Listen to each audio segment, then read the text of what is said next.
on Pacific. Have you been drinking tonight? Gary, you're over the legal limit of .08. You are under arrest for driving under influence. Do you understand that? Let's have sit in the back of the car. An Albuquerque fire captain is arrested for driving drunk ×3. Also tonight, we have a big drug bust to tell you about in Warren County. Police say but the person behind the wheel was WXII morning news anchor, and he was driving drunk. A state rep candidate turns himself in and is charged with driving while intoxicated. One of the things I think that is necessary for individuals to understand pertaining to addiction is that it has no respect of person, place, or thing. Often we think that the person who is experiencing addiction or alcoholism is the person who's under the bridge or the person who is soliciting funds on the side of the street.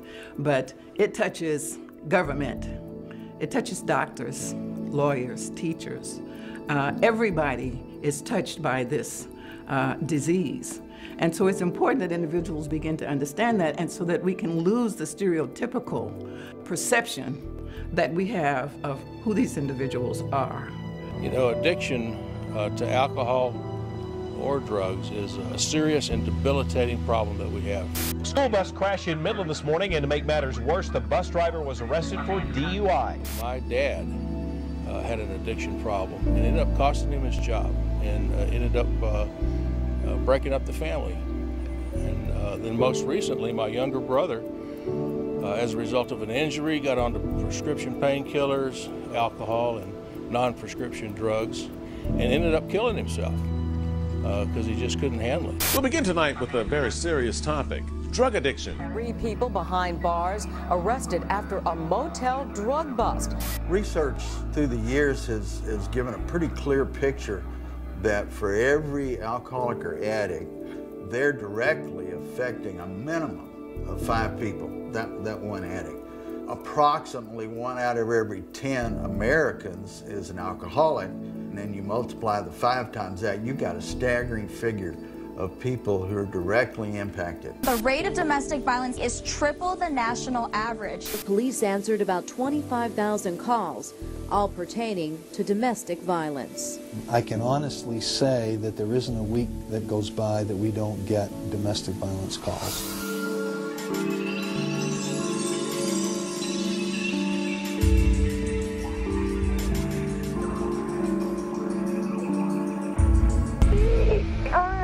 My mommy and daddy are having a fight. He's hurting mommy. How's he hurting her? And he made some remarks on mama's neck. It's the wife, it's the parents, it's the children. He did what? Oh my God! What's the matter? Something happened! Our life was in shambles. My kids had emotional problems. Life in our house was never violent, but to have someone you love just walk out the door and say nothing and not come back until later was traumatizing, because we never knew what was going to happen. If he was going to die, if someone was going to kill him, if he's going to get in trouble with the law. The DWI Resource Center says alcoholics normally need between 1 and 3 years of tough treatment to overcome their addictions, followed by a lifetime of support.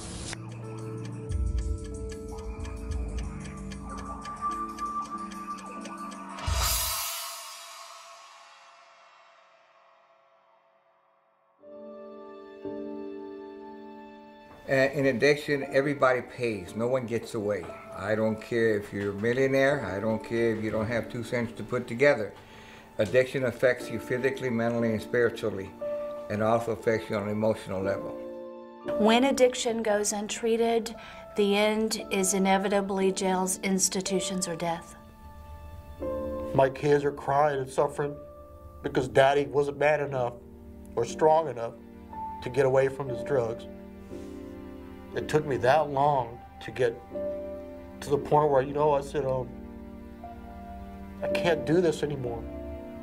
Dr. Scott Blankenberg was rearrested over the weekend. He faces half a dozen more new charges. Prosecutors say they seized several items, including syringes and prescription bottles. The Kennedy family, being Scots-Irish, has a long history of alcoholism. As far back as I'm aware of, my grandfather, my father, myself, 2 of the 3 of my sons, have this disease. As a result of this disease, my father, died at age 64. Well, when addiction goes untreated, it may not be long before they're going to be beyond recovery in terms of they're no longer going to have the mental capabilities of grasping what recovery is all about. The old phrase is insanity or death. And for many of these guys, death is not very far off. I saw the pain in my mother's eyes. I saw the hurt in my daughter and my ex-wife's eyes.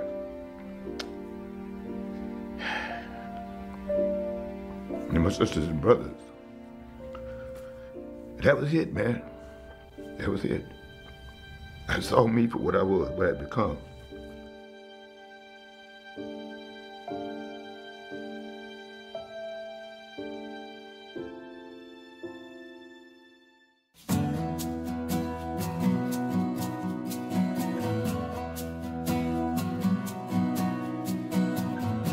My name's Emil Huggins, and I'm a United States probation officer in the federal system for 12 years, and prior to that I was a Bexar County probation officer for a little over 10 years. In the federal system especially, there's been an acknowledgement that we can't just keep locking up people and thinking that that's going to take care of the problem. And as a matter of fact, there's a book we have, it's called the Monograph 109, and it's basically the handbook of how to be a federal probation officer. And just this year, there's a new revision in the substance abuse section.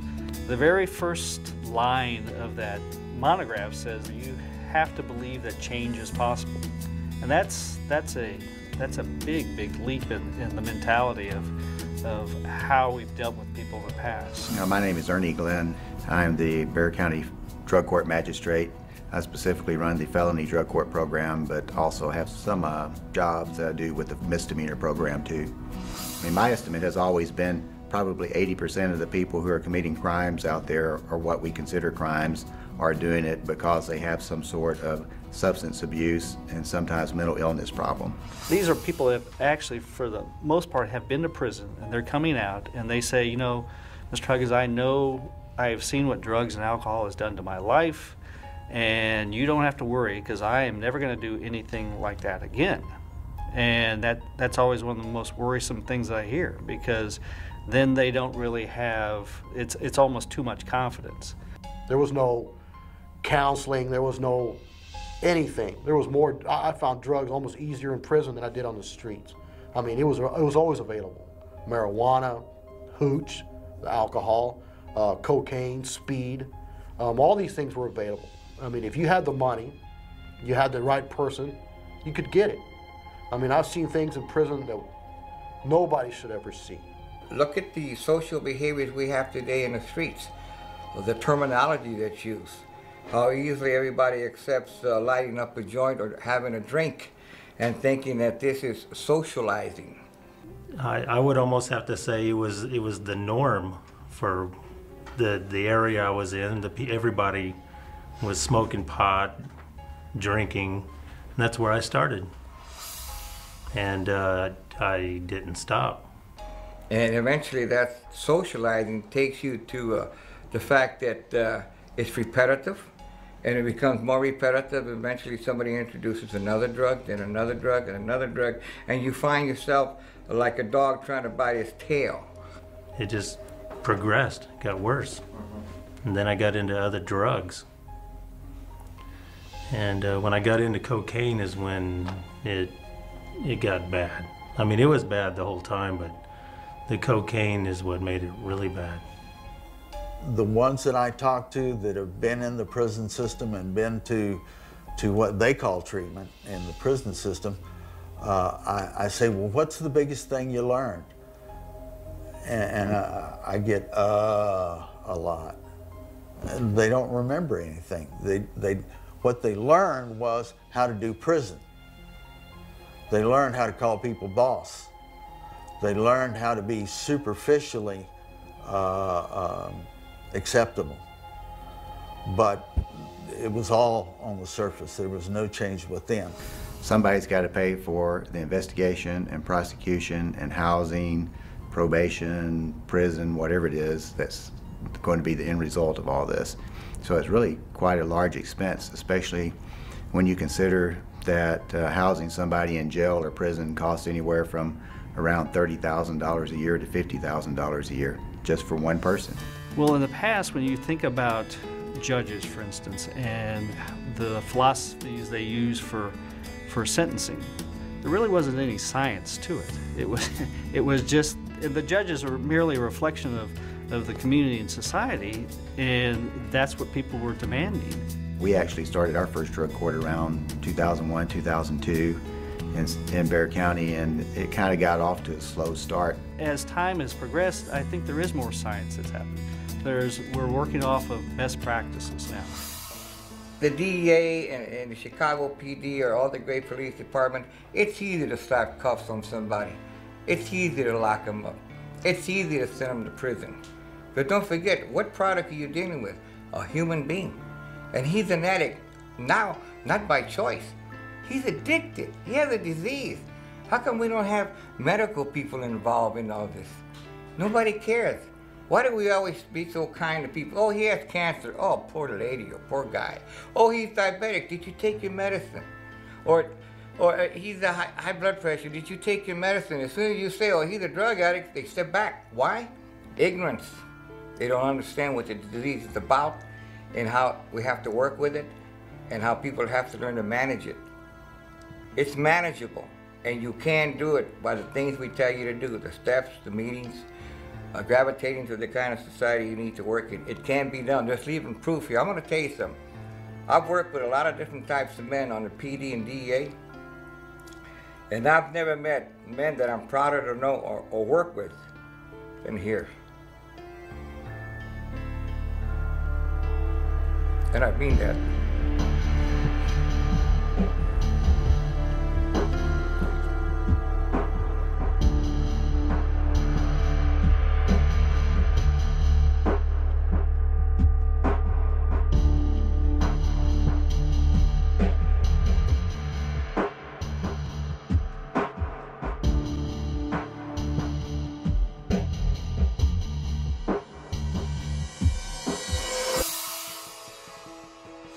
One of the things that we do here at Lifetime is begin to help individuals to understand that life is inside out. So part of that is to learn to take that leap and to be not afraid. You can't get something unless you let go of something. As a client, part of recovery is to be all right with the uncertainty of life and the outcomes. As long as you do what you can, then it'll be all right. I've never had anybody actually tell me that, and ever since that moment, I wanted to quit. And I haven't gone back since. We fill that void up with recovery, with positive aspects as opposed to drugs or alcohol. And it's not in a needle, it's not in a joint, it's not in a bottle. It's in you. It's in the fellowship with everybody else. And that's what I really would like Lifetime to know, is that I appreciate them. Because they saved me. Like I said before, they saved me.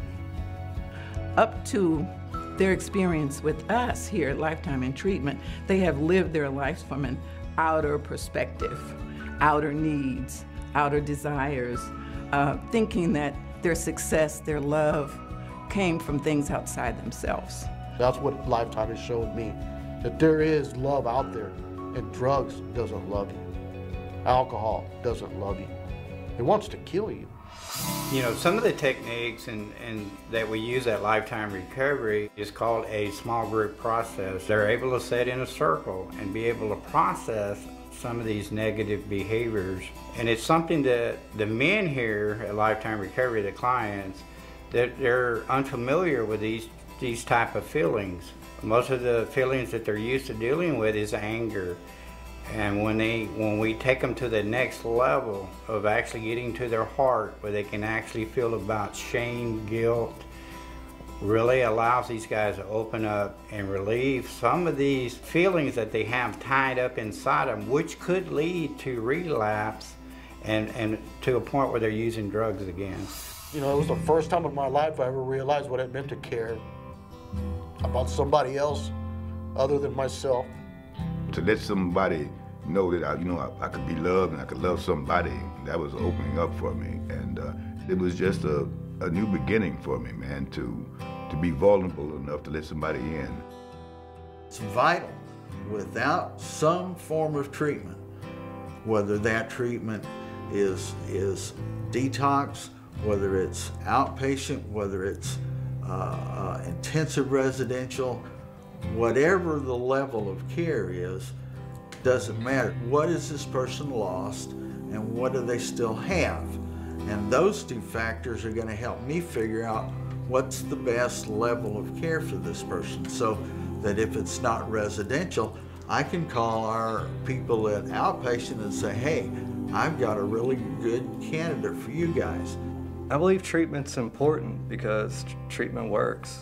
You know, I've seen it happen, I've seen the changes, I've seen the long-term change, and I know it's possible. You know, my involvement in lifetime recovery is I feel is so important, is to be there to make certain that an organization like this continues to exist. It has been successful in our family, and I want to make sure that it continues to be there for other families so that they can benefit from this whole program and understand it and live it out every day of their life. I want you to imagine you coming down that road and you turn and this building's not here, or lifetime recovery is not here. What do you have? What do you have? There's no hope. This place is a beacon of hope. I know that lifetime recovery has to do with helping men to overcome their addictions. But if you think about the name, lifetime recovery, it says that we're not just helping you get to the point where you don't need to take a drink or you don't need to take that next pill or get a shot. It says we are here to help you recover your life. And all the things that can mean. When we can take someone that's struggling and turn them into somebody that's sober, someone that's productive, someone that's even spiritual, they can be a good father. They find that they're good at it. They find that they can be a good husband, and they like that. That they can be a good employer. They find that they hold steady jobs and or even create jobs. They get promoted. You know, we hear that stuff all the time. I didn't know even the things that would be important to me. You know, the restoration of family and the opportunities to be, you know, a contributor in the community. I didn't know that one day, you know, I'd have the opportunity to serve on the board of Lifetime Recovery, you know, or to sponsor, you know, a number of other, you know, men who are in recovery and watch them have their lives turn around and have their families restored. I didn't understand, you know, that was where the value was. But the thing I also see, when I see men like the ones that work here and the lady standing behind you, including Rose, the cooks, everybody here, we have one mission only, and that mission is to help these human beings and try to improve this human condition. And I'm proud to be a part of it. Lifetime is in the business of healing. Healing persons so that they can return back to their families. They can return into society as a contributing individual. And that what we do here is offer love, offer acceptance. We offer life. And then we wait for the individual to accept it, to realize the importance of it, to grasp it, internalize it, and then begin to live it. Life is motivated by love. And so it is love then that becomes the foundation for everything that we are and what we do. But you need both arms free when love grabs hold. I can finally put my suitcase down. I can finally put my suitcase